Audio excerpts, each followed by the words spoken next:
Alhamdulillah, puji dan syukur kepada Allah yang zat yang menghidupkan kami setelah mematikan kami. Hakikatnya ketika kita dalam keadaan tidur adalah ketika itu kita dalam keadaan mati. Tak ada ubahnya ketika kita tidur dengan orang yang mati. Orang mati tak lagi bisa mengontrol apa yang dia lakukan di saat dia sudah mati.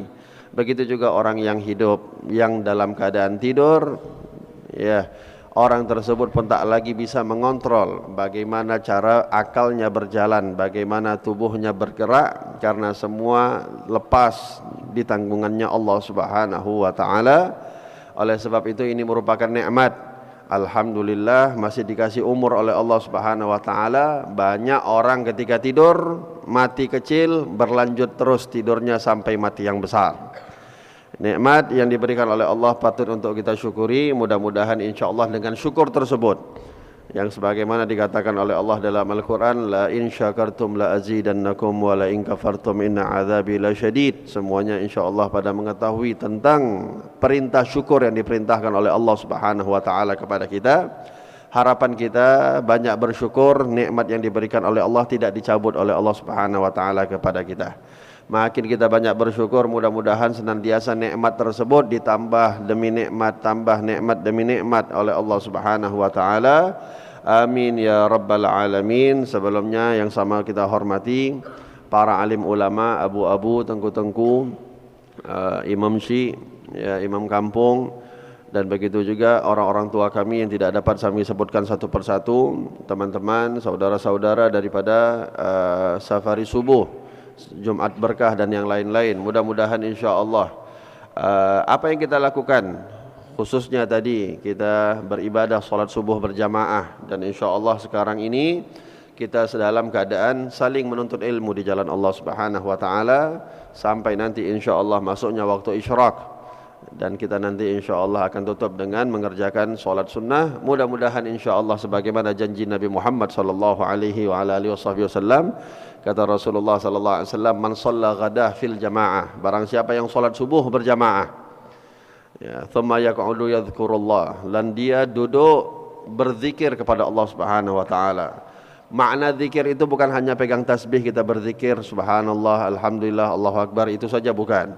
Makna zikir ini luas. Makna zikir baca Quran itu zikir, membaca Al-Quran itu zikir, bersolawat kepada Nabi Muhammad juga zikir. Dan ini kita menuntut ilmu di jalan Allah Subhanahu wa taala, ini adalah juga bentuk zikir kepada Allah Subhanahu wa taala, wa huwa afdhalul zikir, dan ini juga malah merupakan sebaik-baik zikir kepada Allah Subhanahu wa taala.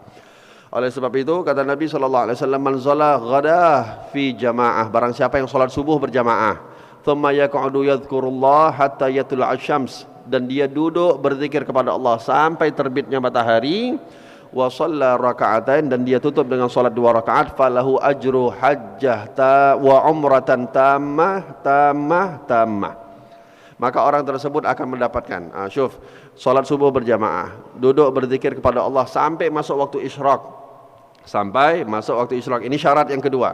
3 syaratnya. Yang pertama salat subuh berjamaah, yang kedua duduk berzikir kepada Allah, tidak berbicara kecuali yang mengandung isinya zikir kepada Allah, entah baca Quran, entah kita betul-betul berzikir pakai tasbih, entah bersolawat kepada Nabi Muhammad, atau kita duduk di dalam majelis ilmu. Kalau ada pembicaraan-pembicaraan selain daripada ini, maka batal pahala yang akan diberikan oleh Allah Subhanahu wa taala. Yang kedua apa? Orang yang berzikir, duduk dia berzikir sampai menunggu masuknya waktu isyraq, ya, kurang lebih 1 jam atau 1 jam 10 menit atau 1 jam 20 menit setelah masuknya azan waktu subuh. Kalau tadi saya lihat insyaallah sampai jam 6.28, dan biasanya saya mudah-mudahan insyaallah enggak lebih dari itu. Kalau lebih sedikit, paling lebih sejam 2 jam, enggak lebih banyak-banyak insyaallah. Lalu yang ketiga kata Nabi sallallahu alaihi wasallam, dia salat 2 rakaat, entah salat sunnah isyraq boleh, salat sunnah duha boleh. Ya, banyak ulama mengatakan ad-duha, salat duha itu 8 menit atau yang muktamad 18 menit setelah masuknya waktu isyraq. Banyak orang-orang bertanya-tanya, kapan sih kita ini boleh mulai salat duha? Ya, kapan mulai kita boleh salat duha? Nah, yang muktamad pendapat ulama itu katanya 18 menit setelah masuknya waktu isyraq itu sudah masuk waktu duha. Ini pendapat yang pertama. Ada pendapat Al-Habib Ali bin Hasan Al-Attas, beliau mengatakan 8 menit setelah masuknya waktu isyraq. Berarti kalau saya lihat tadi dari jadwal tanggalan solat, tanggalan jam solat itu 6.28 masuk waktu isyraq, tambah 8 menit 6.36, insya Allah udah masuk waktu solat duha. Ada yang mengatakan isyraq dan duha itu sama.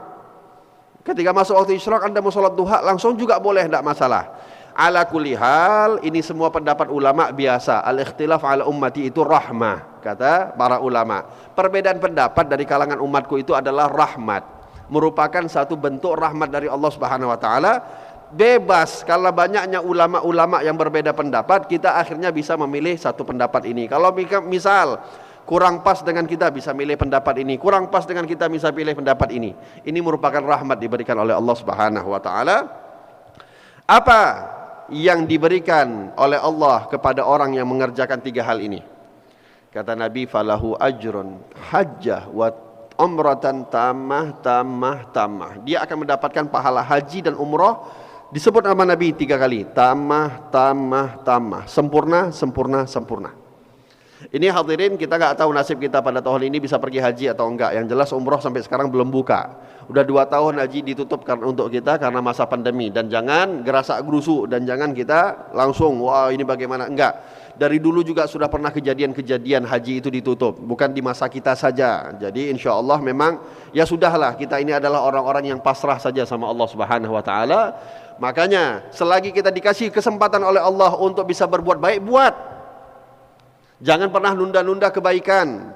Masalah haji, masalah umroh, jangan pernah ada anggapan saya mau haji nanti kalau sudah usia sekian, saya mau pergi haji nanti kalau udah usia tua lanjut. Banyak nih anak-anak muda khususnya, ketika diajak pergi haji, pergi umroh, nggak mau pergi haji, nggak mau pergi umroh. Ditawarkan pergi haji umroh dibandingkan pergi ke Eropa, lebih memilih untuk pergi ke Eropa. Kenapa? Ada anggapan nanti kalau udah pergi haji, dia pergi umroh, nggak boleh buat bandel lagi, nggak boleh nakal lagi. Ya, takutnya langsung harus tobat, nanti harus dipanggil Pak Haji. Ini kan pemikiran-pemikiran yang salah. Padahal Nabi SAW pernah menegaskan kepada kita untuk bagi orang-orang yang menunda-nunda khususnya ibadah haji. Kata Nabi SAW, barang siapa yang sudah memiliki kemampuan untuk dia melakukan bepergian haji, melakukan ibadah haji, tapi dia tidak melakukan ibadah haji, maka kalau dia mati, dicabut nyawanya oleh Allah, pilih saja. Matinya itu dalam keadaan 2 hal, nggak ada yang ketiga. Matinya dalam keadaan 2 keadaan, tidak ada yang ketiga. Insya'a mata Yahudiyan, insya'a mata Nasraniyan. Dia pilih mau mati dalam keadaan orang Yahudi atau mati dalam keadaan Nasrani. 2, nggak ada pilihan ketiga, musliman nggak ada. Oleh sebab itu, ini merupakan satu teguran dari Allah Subhanahu wa taala yang disampaikan oleh Nabi kita Nabi Muhammad SAW supaya jangan pernah menunda-nunda. Kita nggak tahu nih bagaimana kejadian sekarang. Siapa pernah di antara kita yang pernah menyangka selama-lama ini yang pernah kita lihat yang banyak itu perempuan yang tutup mulut, kemana-mana dipakai maskernya, tutup wajahnya. Sekarang laki perempuan sama semua. Siapa yang pernah menyangka hidup kita semisal ini? Mungkin kita hidup berapa puluh tahun, 30 tahun, 40 tahun, 50 tahun, 60 tahun, ada yang 80 tahun, gak pernah dipaksa harus tutup mulut. Sampai sekarang rupanya ditutup mulut kita semua. Ya, mudah-mudahan insya Allah bukan hanya simbol masker itu untuk menutup mulut saja yang masuk daripada mulut kita, kepada mulut kita, tetapi kita niatkan juga kita tutup mulut kita dengan masker-masker kita daripada fitnah, ghibahin orang, gunjingin orang, gosipin orang, ngomongin orang, bohong sama orang, nipu orang, dusta kepada orang. Ini yang lebih penting. Ya, sekarang ini kita tutup rapat-rapat wajah kita, mulut kita, hidung kita daripada apa yang masuk, tapi kita lupa menutup mulut kita daripada apa yang keluar daripada lisan kita. Padahal yang masuk ke dalam mulut kita membahayakannya cuma di dunia, tapi yang keluar daripada mulut kita kalau enggak kita tutup itu bahayanya sampai akhirat. Ya, enggak akan ditanya sama Allah Subhanahu wa taala nanti di akhirat, kamu matinya karena pandeminya, minggir dulu. Kamu masuk neraka atau masuk surga. Enggak, itu patokan dari Allah. Tapi orang mati dengan ghibah, orang mati dengan suka fitnah, orang mati suka ngadu domba, orang mati suka berdusta, itu sampai akhirat nanti diminta pertanggungjawabannya oleh Allah Subhanahu wa taala. Kembali lagi kata Nabi SAW, yang melakukan 3 tadi akan mendapatkan pahala haji, umrah sempurna, sempurna, sempurna. Ini hadirin, orang-orang sebenarnya nggak perlu khawatir, walaupun dia tidak memiliki kemampuan untuk melakukan ibadah haji, nggak mampu dia melakukan ibadah umrah. Kalaulah dia meyakini akan hadis Nabi SAW, setiap hari kita bisa pergi haji, setiap hari kita bisa pergi umrah, setiap hari. Dan kata Nabi SAW, tamah, sempurna, sempurna, sempurna. Ini dikatakan oleh ulama, orang yang melakukan 3 hal ini, seakan-akan ketika dia melakukan ibadah haji itu, pahalanya diberikan oleh Allah Subhanahu Wa Taala, nggak ada sesuatu yang kurang yang dia lakukan ketika dia lakukan ibadah haji. Dan bahkan ini bisa lebih baik, lebih afdal dibandingkan kita pergi haji langsung. Maaf nih, keadaan kita kalau kita pergi haji sekarang, selain betul pengen lihat Ka'bah, betul kita pengen melihat bagaimana Mina, Musdalifah, Arafah, tempat-tempat doa mustajab, betul. Kita pengen pergi ke Madinah berziarah kepada Nabi kita Nabi Muhammad sallallahu alaihi wasallam, betul. Itu di saat kita melakukan ibadah haji pengen. Tapi ada juga sekarang orang-orang pengen bukan hanya melakukan ibadah haji, nanti yang difikirkan bagaimana cari toko emas di samping-samping Masjidil Haram. Yang dicari bagaimana cari pakaian-pakaian baru, pakaian-pakaian yang dijual yang ada di toko di Masjidil Haram. Ada pula sebahagian anak-anak muda mau tengok, katanya wanita Arab tuh cantik-cantik. Katanya wanita Arabnya itu hidungnya mancung-mancung. Wah, ini jadi ibadah terbaru nih. Ya, kalau melakukan ibadah haji dan umrah. Belum nyampe saja niatnya sudah ada yang goyang. Ya, apalagi ketika udah sampai ngelihat subhanallah, rupanya di Makkah, di Madinah bukan cuma wanita Arab, wanita seluruh dunia ada. Yang hidungnya mancung 5 meter sampai masuk ke dalam 5 meter pun ada. Semua model ada. Ya, dari yang tinggi, yang pendek, yang putih, yang hitam, semuanya kelihatan. Dari seluruh dunia berkumpul di Makkah, di depan Ka'bah Al-Musyarrafah. Sehingga mungkin tergoda iman kita yang mungkin selama ini ngelihat di kampung kita, di daerah kita nggak seindah-indah itu. Akhirnya pas lagi lihat Ka'bah tengok ke kanan, oh Masya Allah. Tengok Ka'bah ke kiri, tengok kanan lagi. Ala kulli hal, sedikit demi sedikit pahalanya kurang. Belum lagi nggak bisa mulut kita ini biasa kali setiap hari di kampung kita ngomongin orang terus. Duduk di warung kopi ngomongin orang, nongkrong di kafe ngomongin orang, mama-mama, ibu-ibu kumpul-kumpul arisan ngomongin orang, sampai di Mekah di depan Ka'bah ngomongin orang. Kurang lagi pahalanya, berkurang. Allahu a'lam, entah betul enggak pulang dapat haji mabrur atau tidak. Ya. Namun ini yang kita lakukan nih sekarang, proses yang kita lakukan sekarang ini, menunggu masuknya waktu isyraq dengan kita saling berzikir kepada Allah Subhanahu Wa Taala. Apa kata Nabi? Dijanjikan pahala haji umrah sempurna, seakan-akan yang melakukan ibadah haji itu seorang nabi dan rasul, yang mana mereka adalah orang yang maksum, tidak pernah melakukan dosa, tidak pernah melakukan kesalahan di sisi Allah Subhanahu Wa Taala. Wabil khusus hadirin, ini masalah sholat subuh berjamaah. Jazakumullah khair kepada perkumpulan Jum'ah Berkah. Dan juga Masya Allah, kemana-mana kita pergi, Masya Allah, banyak memang di setiap kota. Ada Jum'ah Berkah, safari subuh, ada subuhan, biker subuhan. Nah, kalau anak-anak muda tuh biker subuhan. Tapi jangan sampai bikersnya cuma bangun subuh aja, duhur enggak, asar enggak, maghrib enggak, isya enggak. Ya, takutnya pun biker subuhan tapi bangunnya duhaan. Ya, itu yang jangan sampai. Ala kulli hal, ini merupakan satu fadilah yang besar hadirin. Kata Nabi SAW, salah satu bagaimana cara untuk mengukur. Ini kita nggak mau mengukur orang lain, kita mau mengukur diri kita masing-masing. Kita nggak mau nilai orang lain, nggak ada urusan sama orang. Orang mau buat apapun, orang mau bejat bagaimanapun, nggak ada urusan. Dosa yang ditanya oleh Allah ketika kita masuk ke dalam kubur, pertanggungjawabannya adalah dosa kita, bukan dosa tetangga kita. Pertanggungjawaban yang akan diminta oleh Allah Subhanahu Wa Taala setiap usia kita adalah dosanya kita, perilakunya kita, perbuatannya kita, bukan perilakunya orang siapapun yang ada di sekitar kita. Oleh sebab itu, nggak perlu kita sibuk Itu Fir'aun kita laknat, ini kita laknat, apalagi zaman sekarang ya Allah, gampangnya orang melaknat-laknat.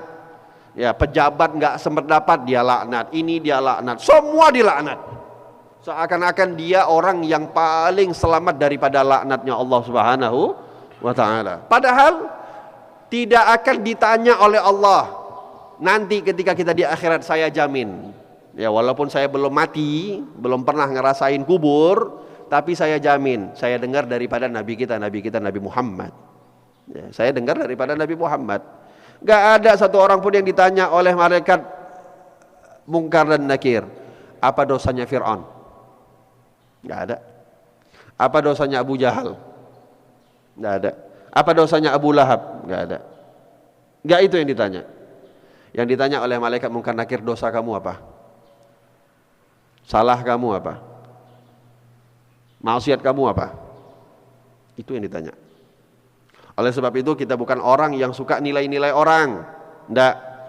Lebih baik kita nilai diri kita sendiri, udah benar apa belum.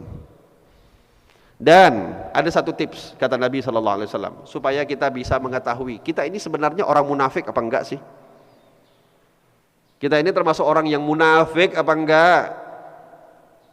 Nabi kan sering bilang tuh, alamatun nifaq thalatha, idza tamana khana, wa idza hadatsa kadzaba, wa idza wa'ada khalafa. Orang-orang yang munafik itu ciri-cirinya ada 3. Kalau dikasih amanah dia ingkar, dia enggak amanah, dia khianat. Kalau dia ngomong dia berdusta, kalau dia berjanji dia ingkari janjinya. Itu alamatul munafik. Alamat-alamat munafik yang lain banyak. 3 yang disebut sama Nabi, ada juga yang lain. Ini juga bisa jadi tolak ukur bagi kita. Kita ini termasuk orang munafik apa enggak? Apa kata Nabi sallallahu alaihi wasallam? Athqalus shalah 'alal munafiq salatul isya wa salatus subuh. Salat yang paling berat bagi orang munafik itu adalah salat subuh dan salat isya. 2 salat. Ini jadi patokan. Salat yang paling berat bagi orang munafik itu salat isya dan salat subuh. Ingat, kalau kita merasa diri kita, sekali lagi saya katakan, gak usah tunjuk-tunjuk orang, tuh bapak tuh berarti gak salat dia hari ini, berarti dia munafik. Oh kemarin, jadi besok nanti ujung-ujungnya kita buat asumsi ini yang salat. Gak usah, kita tengok berapa kali kita tinggalin salat subuh. Atau ketika kita salat subuh walaupun gak ninggalin, tetapi berat gak hati kita untuk salat subuh. Keluar dari rumah kita menuju ke masjid ini, Baitus Shalihin. Apakah berat apa enggak langkah kaki kita? Atau memang sukarela, tenang ketika kita keluar, betul-betul merasa ingin mendapatkan pahala salat berjamaah di sisi Allah atau tidak? Semua hati kita yang tahu, hanya kita dan Allah Subhanahu wa taala. Maka kalau diri kita merasa berat ketika keluar dari rumah untuk sampai ke sini, atau memang setiap hari salat subuh berat, hati-hati. Jangan sampai kita dicap sebagai orang yang munafik di sisi Allah Subhanahu wa taala. Kenapa? Kenapa bagi orang munafik salat subuh dan salat isya itu berat? Karena di dalam 2 salat ini sangat besar pahalanya diberikan oleh Allah Subhanahu wa taala. Semakin besar pahala yang dijanjikan oleh Allah, maka setan akan pasti lebih berusaha mati-matian untuk menggoda orang agar orang tersebut tidak mendapatkan pahala yang dijanjikan oleh Allah. Makin besar, siap-siap makin godaannya juga makin besar. Kata Nabi SAW, di antara pahala salat isya, Nabi mengatakan, man shalla isya fi jama'atin faka'annahu qama nisfal lailah. Orang yang salat isya berjamaah. Nih, kabar gembira yang tadi malam salat isya berjamaah. Apa kata Nabi? Seakan-akan dia itu qiyamul lail setengah malam. Anggaplah maghrib jam 7, subuh jam 5. Setengah malam itu dia pakai untuk qiyamul lail. Pahalanya dikasih sama Allah walaupun dia enggak qiyamul lail.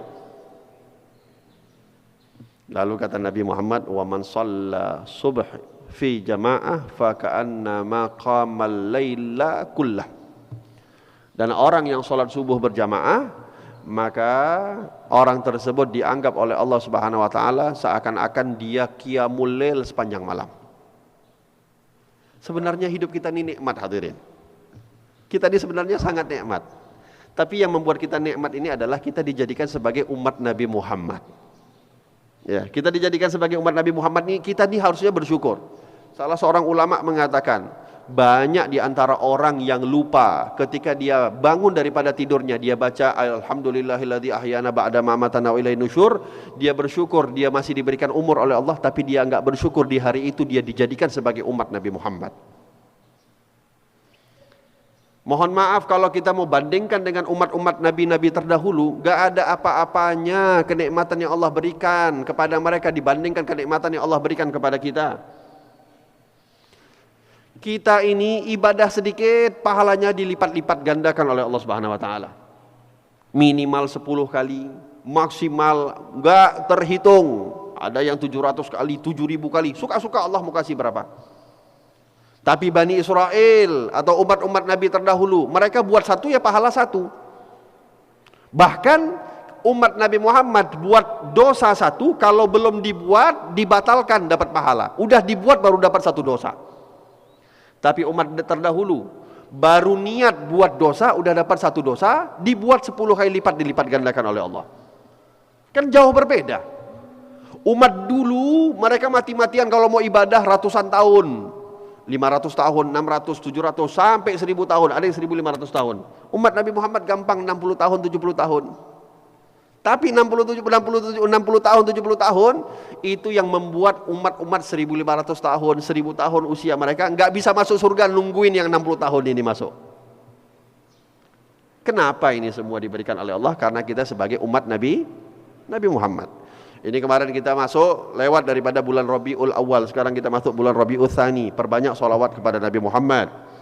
Ya, bentuk syukur kita akan lahirnya Rasulullah, diutusnya Nabi Muhammad kepada kita umatnya, itu adalah dengan kita bersolawat kepada Nabi kita Nabi Muhammad sallallahu alaihi wasallam.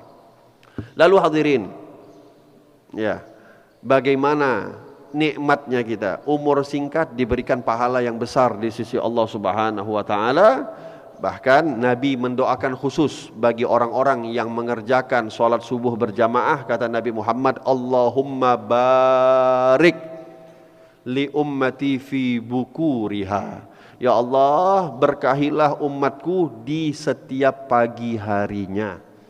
Itu dilihat sama malaikat, ini pagi orang ini molor atau dia pergi ke masjid untuk sholat berjamaah. Dilihat satu persatu oleh Allah, dilihat satu persatu oleh malaikat. Bahkan ada jaminan khusus dari Allah Subhanahu wa taala. Ini jaminan khusus dari Allah Subhanahu wa taala. Terkadang kita ini saking enggak yakinnya sama Allah, kita jamin diri kita masukkan ke asuransi. Saking kita enggak yakin sama Allah, kita masukkan entah asuransi kesehatan, asuransi kecelakaan, asuransi kematian. Ya, yang lucu ini kalau masih ada lah pula orang masukkan asuransi kematian. Ya, itu seakan-akan saya pernah ditelepon, ditawarkan sama satu bank masuk ke asuransi kematian. Kamu doakan saya mati ya Bapak? Ya, kata yang buat asuransi ini lebih pintar. Enggak Bapak, justru malah kami doakan Bapak panjang umur. Kalau Bapak mati, kami yang rugi. Jadi kok kau pula yang ngurusin matinya aku apa enggak? Udah kelas matinya aku di tangan Allah Subhanahu wa taala. Tapi kata Nabi sallallahu alaihi wasallam, lihat jaminan dari Allah ya. Man shalla ghada fi jamaah fahuwa fi dhimmatillah. Barang siapa yang salat subuh berjamaah fahuwa fi dhimmatillah, maka orang tersebut di dalam lindungannya Allah. Dalam lindungan Allah. Kita sudah terlalu jemawa, bangga, merasa aman. Kalau misalnya kita dapat jaminan lindungan dari tentara misalnya. Kita merasa seakan-akan aman kalau kita sudah misalnya dapat lindungan dari kepolisian. Wah, ini saya pasti kemana-mana dikawal. Saya pasti di mana-mana dijaga oleh tentara, oleh polisi. Itu saja kita sudah merasa terlindungi, sudah merasa diri kita paling aman.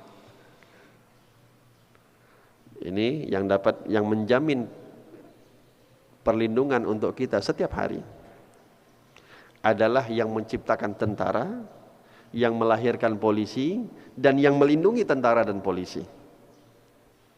Juga melindungi kita Allah Subhanahu wa ta'ala.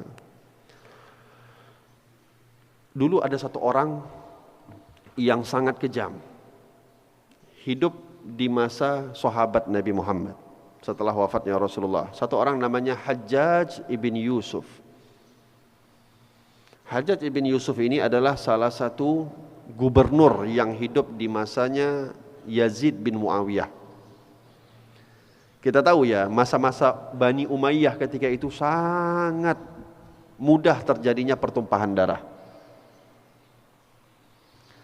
Jadi jangan heran hadirin, dari dulu juga pertumpahan-pertumpahan darah antara muslim dengan muslim itu sudah ada. Ini kalau kita melihat bagaimana keadaan di Yaman, di Irak, di Suriah. Kalau Palestina babnya lain. Irak, Yaman, Suriah. Ini kode selesai apa ini? Yaman, Irak, Suriah dan yang lain-lain. Nah, Muslim berperang dengan Muslim. Dan ini sudah ada dari zaman dahulu. Ya. Namun janganlah sampai kita pula yang jadi ikut-ikutan untuk punya andil, punya saham menumpahkan darah seorang Muslim. Ini berat. Ya. Kata Allah dalam Al-Quran, barang siapa yang membunuh satu orang Muslim tanpa sebab, bighairi haq, fa'aka'annama qatalan nasa jami'ah, maka seakan-akan orang itu telah membunuh satu dunia semua manusia. Apalagi kita sangat khawatir ya dengan sekarang banyaknya aliran-aliran bunuh orang Muslim, tapi pakai dalil bunuhnya. Bunuh orang Muslim, sambil bunuh dia ngangkat takbir Allahu Akbar. Allahu Akbar yang mana yang dia sebut ketika dia berani membunuh seorang Muslim? Jaga keluarga kita hadirin. Saya dengar di negeri kita ini di Aceh sudah cukup, Masya Allah. Memang pengaruh-pengaruh semisal ini itu enggak langsung. Bukannya tiba-tiba kita langsung didoktrin, kamu harus bunuh sih, kamu harus, enggak. Semuanya bermulai dari hal yang kecil dulu. Didoktrin oleh sebahagian orang-orang tersebut untuk kita pertama kali mudah menyalahkan orang lain. Yang enggak sepemahaman sama kita salah. Oh, dia tahlil, salah. Dia maulid berdiri-berdiri itu salah. Dia ziarah kubur itu salah. Dia tawassul itu salah. Dia istighatsah, berdoa itu salah. Dia setelah berdoa, setelah sholat berzikir berjamaah, doa berjamaah itu salah. Gampang nyalahin orang. Bahkan didoktrin di dalam kepala orang-orang yang masuk aliran-aliran tersebut, terlalu berani menyalahkan orang tuanya yang mendidik, yang menghidupkan dia dari kecil. Saya pernah dapat kasus hadirin. Saya pernah dapat kasus di Medan. Tapi yang meninggal ketika itu orang Aceh. Saya diminta ketika itu ada satu rekan kita, sahabat kita, teman kita meminta untuk kita mensolati jenazah. Ada satu orang tuanya yang meninggal, kerabatnya yang meninggal, yang satu komplek tinggal bersama. Ini orang tua, seorang ayah, sangat dikenal waktu itu orang yang sangat rajin, silaturahmi Masya Allah. Termasuk kebiasaannya wirid malam Jumat itu nggak pernah tinggal. Dimanapun wirid malam Jumat, tahlilan malam Jumat yang dibuat oleh orang-orang kampung atau orang-orang yang ada di komplek itu, nggak pernah dia tinggal, selalu dia kerjakan. Meninggal pula ini orang tua. Subhanallah, ketika meninggal malam, orang kan namanya suka, ada orang yang suka mendatangi orang lain, pasti orang akan mendatangi orang tersebut. Ini hukum alam. Kita suka datang ke rumah orang, orang suka datang ke rumah kita. Ya. Kita suka silaturahmi sama orang, orang suka silaturahmi sama kita. Tapi cobalah kalau kita datang jumpa sama orang muka cemberut terus, makanya orang juga cemberut terus sama kita. Begitu, ini hukum alam. Akhirnya orang-orang ya merasa dia ini rajin, kemana rumah dia nggak sampai, semuanya sampai. Orang-orang mau balas kebaikannya ini orang. Subhanallah, baru mau masuk di pintu pagar udah ada yang nunggu. Nggak ada tahlil bid'ah. Rumah saya nggak ada tahlil. Yang bilang siapa? Anaknya, hadirin. Anaknya. Bapaknya, ya Allah, mungkin ketika dia hidup, dia pergi tahlil, dia tahu, ya Allah, hari ini aku mengirimkan doa untuk kerabat-kerabatku yang meninggal. Harapannya nanti kerabat-kerabatku juga mengingat aku ketika aku meninggal. Datang anaknya, berdiri depan pagar, nggak ada tahlil bid'ah. Udah, bapak saya udah saya lempar ke kubur, kayak kucing saya lempar. Kenapa, hadirin? Salah. Bukan gak ikut pengajian, salah pengajian. Saya terus terang, pada saat ini, pada masa ini, saya lebih takut anak yang ikut pengajian dibandingkan anak yang gak tahu pengajian sama sekali. Yang saya khawatirkan bukan apa? Kalau ikut kajian, kajiannya salah kajian. Baru sekali, 2 kali kajian, tengok orang pakai kain sarung di bawah mata kaki, itu ahli neraka tuh. Tengok orang kalau nggak ada hitam di jidat, wah, nggak ahli ibadah. Tukang kerjanya tukang nilai orang terus, nyalahin orang terus. Sekali 2 kali, coba Anda bayangkan kalau 10 kali dia ikut kajian, selesai itu, habis di doktrin. Ini kan musibah kita. Mohon maaf, saya dengar satu rumah sakit sudah kena di Banda Aceh ini. Masjid-masjid tertentu sudah masuk ini. Indatu kita, orang-orang tua kita, mereka menghidupkan tahlilan, maulidan untuk apa? Supaya mengarahkan kita yang gak pernah kenal sholawat, kita kenal sholawat sama Nabi Muhammad. Gak pernah kenal zikir la ilaha illallah, kita bertahlil sama-sama, berdoa kepada Allah. Saya sering dapat kejadian. Dulu kebetulan saya punya satu komunitas di Medan yang tempat komunitas tersebut, alhamdulillah kita bangun pesantren sekarang. Saya bangun pesantren di situ, sudah berjalan 3 bulan, 4 bulan, ini bulan yang kelima. Itu di daerah itu dulunya sarang narkoba, sarang begal, sarang pembunuh bayaran, semuanya di situ. Alhamdulillah dengan izin Allah sedikit demi sedikit berubah. Ya. Ada beberapa orang yang saya heran. Ya. Ketika dia dulu masih bertato, masih pakai narkoba, ya, masih jadi pembunuh bayaran, rambut gondrong, muka seram. Tapi setiap kali kita lewat, ada rasa ta'zim, ada rasa penghormatan. Assalamualaikum Ustaz. Assalamualaikum Ustaz. Walaupun terserahlah dia mau main-main, dia mau serius mengucapkan salam, yang penting dia mengucapkan salam, ada rasa penghormatan. Subhanallah, ada pula saya dapatin orangnya dulu sama, pemakai, mungkin berandalan juga, bandel juga, penjahat juga. Salah ikut kajian, tiba-tiba jenggot panjang, jidat balak 6, kaki walhasil itu ustadznya ahli bid'ah. Itu ustadznya ahli khurafat. Itu ustadznya sesat.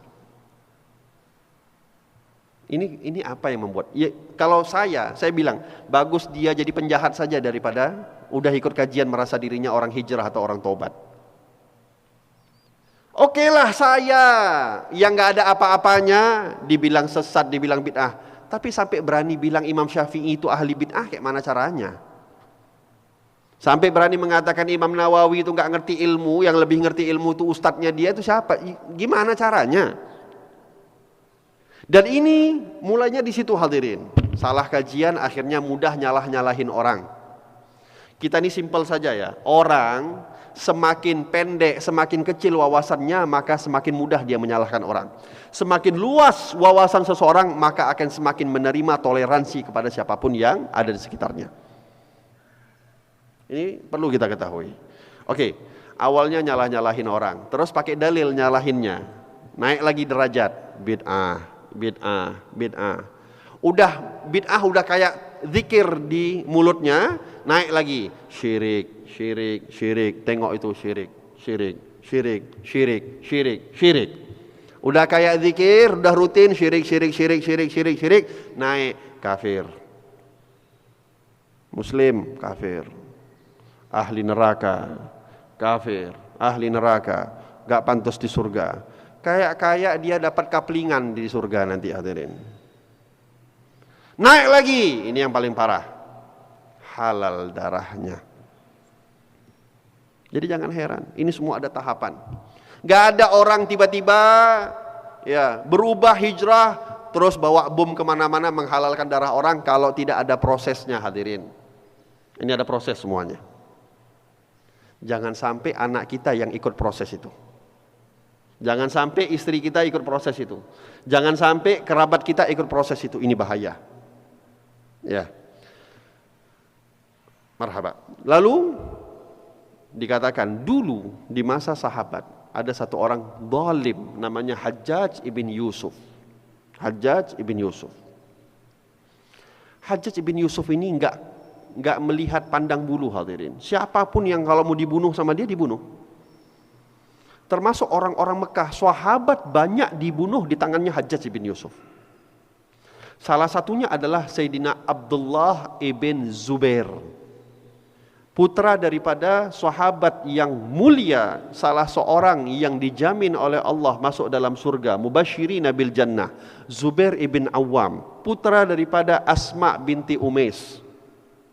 Lahir seorang namanya Abdullah bin Zubair, yang terkenal di antara Abdullah yang alim, yang ahli fikih, yang ahli ilmu agama di zaman Nabi Muhammad. Terbunuh di kota Mekah di depan Ka'bah. Siapa yang membunuh? Hajjaj ibn Yusuf, gubernur yang ketika itu juga mengaku dirinya agama Islam. Tapi subhanallah, ini saya tutup. Subhanallah, sekejam itu Hajjaj ibn Yusuf membunuh sahabat dan orang-orang yang mengikut dengan sahabat tersebut tanpa belas kasih, berani dia bunuh di depan Ka'bah. Rupanya Hajjaj ibn Yusuf punya ritual, hadirin. Sebelum dia menyiksa, dia membunuh orang, dia tanya dulu sama orang-orang yang mau dia bunuh. Kalian lihat enggak tadi orang yang mau kita bunuh ini, dia sholat subuh berjamaah di masjid apa enggak? Ini ritualnya Hajjaj bin Yusuf. Kalau ada di antara kalian yang tahu dia ini tadi enggak sholat subuh berjamaah di masjid, bunuh dia sekarang. Kenapa dipilih oleh Hajjaj bin Yusuf dia enggak mau membunuh orang yang sholat subuh berjamaah? Meluai daripada hadis Nabi SAW yang tadi mengatakan, man shalla ghadah fi jama'atin fahuwa fi zimmatillah. Barang siapa orang yang sholat subuh berjamaah, orang tersebut berada di dalam lindungannya Allah. Fala yatlubannakumullahu min zimmatih bisyai'in, kata Nabi SAW. Jangan sekali-kali kalian menuntut orang-orang yang telah dilindungi oleh Allah Subhanahu wa taala. Faman yatlubuhu yudrikhu thumma yakubbuhu wajuhu fi nari jahannam. Orang yang berani mengganggu orang yang di dalam lindungannya Allah, siap-siap akan berhadapan langsung dengan Allah. Ini masih hadis Nabi SAW. Akan berhadapan langsung dengan Allah Subhanahu wa taala, wajahnya nanti di akhirat ditelungkupkan di dalam api dan dimasukkan ke dalam neraka jahannam.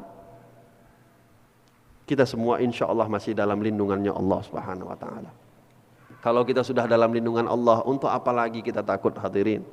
Untuk apa lagi kita khawatir? Yang melindungi kita Allah Subhanahu wa ta'ala. Dan mudah-mudahan insya Allah senantiasa kita masih diberikan hidayah oleh Allah. Langkah kaki kita insya Allah dimudahkan untuk senantiasa mengerjakan solat. Solat apapun, khususnya solat subuh berjamaah.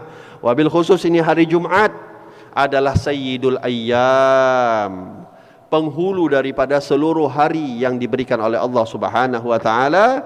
solat berjamaah yang paling afdal setelah solat berjamaah di waktu solat Jumat adalah solat subuh di hari Jumat yang dilakukan secara berjamaah. Mudah-mudahan insya-Allah pahalanya tidak dihalangi oleh Allah Subhanahu wa taala kepada kita semua. Amin ya rabbal alamin. Mudah-mudahan insya-Allah kita senantiasa di dalam perlindungan Allah Subhanahu wa taala. Mudah-mudahan insya-Allah Allah Subhanahu wa taala senantiasa menjaga kita, melindungi anak kita, melindungi istri kita, melindungi sanak famili keluarga kita insyaallah.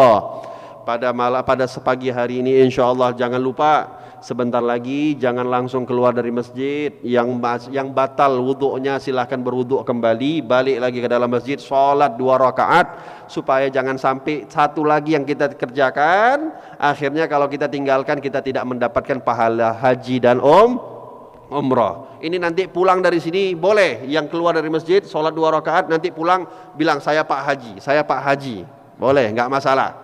Ya, boleh, enggak perlu pergi haji harus dapat Pak Haji. Insyaallah sudah jadi Pak Haji semua insyaallah. Anak-anak kecil pun jadi Dek Haji insyaallah.